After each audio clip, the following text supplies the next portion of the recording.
क्यों आर्या, वो एमपी गोपाल तुम्हारे पास आया था ना, उसके साथ शराफत से पेश आना चाहिए। इतनी भी समझ तुम में नहीं है?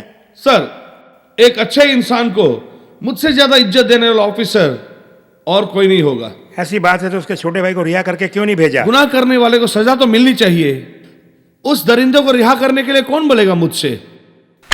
कानून बोलेगा। मैं तुमसे बोल रहा हूं ना, उसके छोटे भाई को छोड़ दो।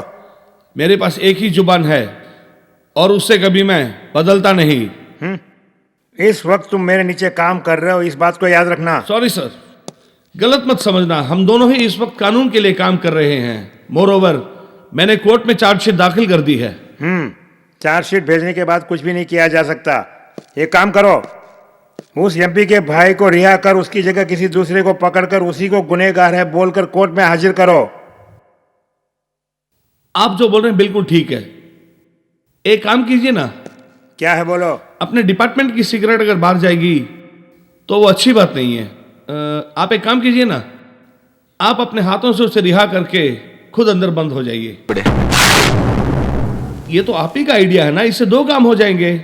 आपको रेशमी मिल जाएगा और उसके भाई से खाए नमक की नमक हलाली भी हो जाएगी। क्या बोला तुमने, सुअर? गुनाह करना कानून को पसंद नहीं है और बदतमीजी से बोलना इस आर्या को पसंद नहीं है। आर्या, अपनी औकात में रहो। अपने पैरों पे खुद कुल्हाड़ी मार रहे हो, कट जाएंगे और मैं तुम्हें बैसाखियां भी नहीं दूंगा। सावधान रहना।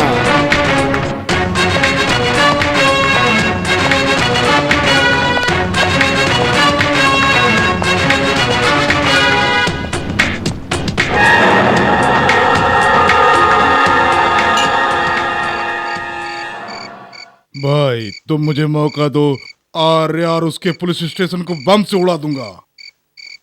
बेवकूफ़ी मत करो, उसे सरकार और कानून का सपोर्ट है।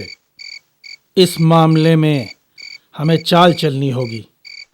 वो पुलिस ऑफिसर समझकर घमंड से पावर दिखा रहा है। दिखाने दो, जितना दिखाता है उतना दिखाने दो।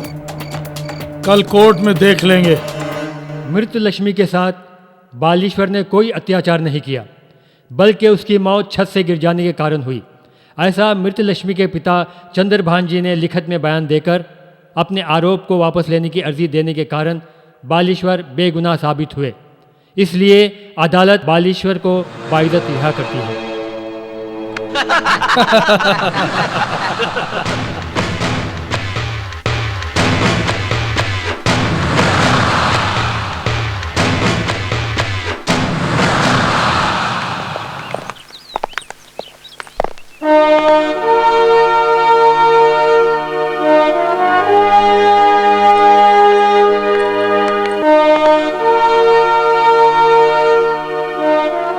दया करके मुझे क्षमा कर दीजिएगा। आपने न्याय दिलाने का पूरा प्रयास किया, लेकिन न्याय पाना मेरे भाग्य में नहीं है ही नहीं।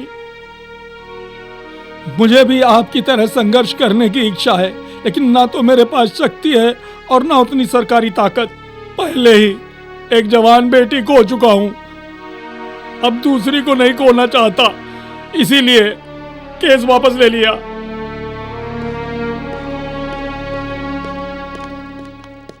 बधाई हो। Thank you.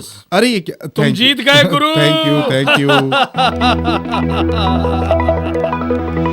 बालेश्वर को कैद करने के लिए यहाँ कोई जेल नहीं बनी।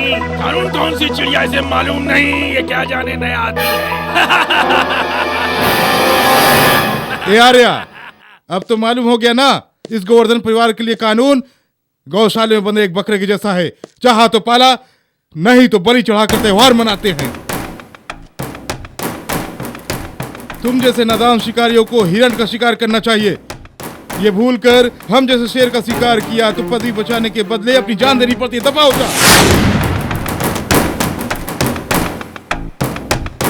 अच्छा, रिवॉल्वर पे हाथ रखा तो मैं डर जाऊंगा।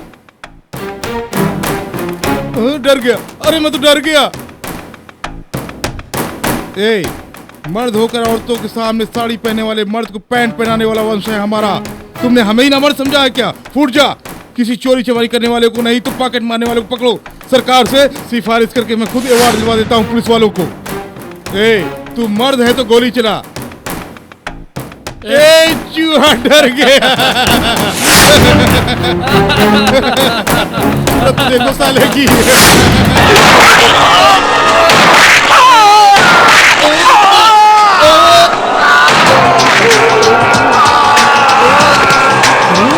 गुरु गुरु चलो भाग चलो यहाँ से, चलो चलो।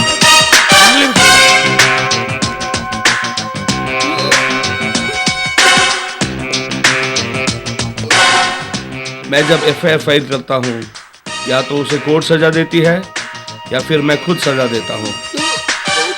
कोर्ट को जरूरत होती है गवाहों की, लेकिन इस आर्या को सिर्फ सत्य की जरूरत है। मैं कॉन्वेंट में पढ़ के पुलिस में नहीं आया हूँ, कॉर्पोरेशन स्कूल में पढ़ के आया हूँ।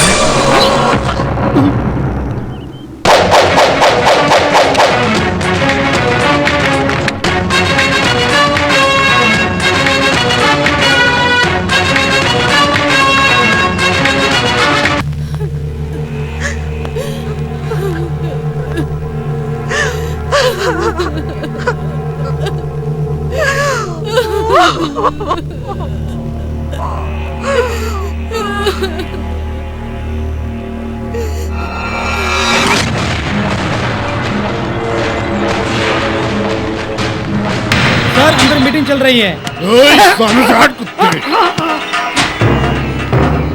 है पुलिस वाले, हम मारे तो खून, जुल्म और सितम, लेकिन तुम मारोगे तो पूछने वाला कोई नहीं, ऐसा समझते हो? सुनिए, आपके बेटे ने एक जवान लड़की को मार डाला। अदालत से रिहा होकर जाते समय उसने हमारे पुलिस अफसर का मजाक उड़ाते हुए गोली मारने की कोशिश की। आत्मरक्षा के लिए उसने उसे मार दिया। यह घटना एक संयोगवश हो गई। क्यों झूठ बोल रहा है? तेरे पुलिस डिपार्टमेंट के सब लोग नाटक कर रहे हैं। वो तेरा आर्या मेरे बेटे को जानबूझकर मारा, सब जानते हुए तू चुपचाप बैठा है। कानून तुम्हारे हिसाब से चलने वाला खिलौना नहीं है। यहाँ आकर मनमानी करने के लिए ये तुम्हारी ससुराल नहीं है। ए साले, अंतिम दिनों में तू अपने परिवार के साथ आराम से रहे, इसलिए तेरा ट्रांसफर रुकाकर तुझे यहीं इसी पोस्ट पर रखवाया, ये सोचकर कि तू मेरा साथ वफादारी के साथ निभाएगा। लेकिन तू कमीने, तुझ जैसे गद्दार को पालने से बेहतर था किसी गली के कुत्ते को पालता तो वफादारी से मेरा साथ निभाता। बदमाश! पहले मेरी बात को कान खोलकर ध्यान से सुनो। पुलिस को नेकर से पैंट पहनाने वाले वंश के वंशज तुम ही हो ना।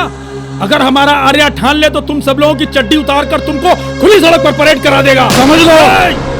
सोच समझ कर बात करो। मैं रूलिंग पार्टी का एमपी हूँ, मालूम है ना। रूलिंग पार्टी के एमपी हो तो सदन में जाके बैठो। यहाँ आकर हम सबको क्यों डिस्टर्ब करते हो? तेरी तो ए पुलिस वाले, तू और तेरा पुलिस डिपार्टमेंट जो नाटक कर रहा है उसका पर्दा गिराकर यहाँ के लोगों के सामने सरेआम आर्या के सीनों को गोलियों से छलनी नहीं किया तो मेरा नाम गोवर्धन पाल नहीं। हे मिस्टर, तुम जैसा समझ रहे हो वैसा हमारा आर्या नहीं है। उसके सीने को छलनी कर सके ऐसी गोली दुनिया में अब तक नहीं बनी।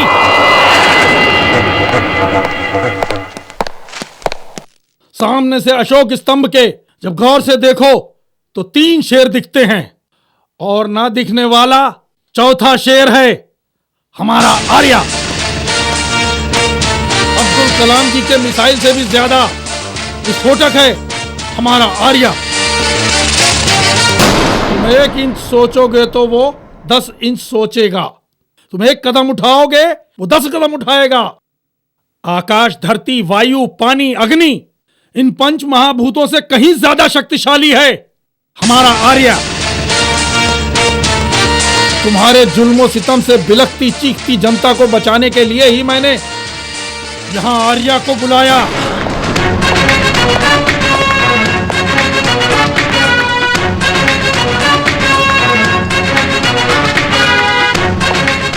क्यों बे गोवर्धन पाल, अपने बेटे का अंतिम संस्कार कर दिया या फिर कुत्ते और चील के खाने के लिए वहीं पे छोड़ कर आ गया? उसके शव को कुत्ते छू सके ऐसा उसका अंत नहीं है। उसका संस्कार करने के लिए त्रिमूर्ति जैसे हम हैं। तेरे शव को तेरे कहे मुताबिक गली के कुत्तों से नहीं चबवाया तो मेरा नाम गोवर्धन पाल नहीं। मैं दिनों दिन खूनी नहीं बना, पैदा होते ही माँ को मारने वाला हूं मैं, समझ गया? मेरे सामने तू क्या बड़ा बाल है?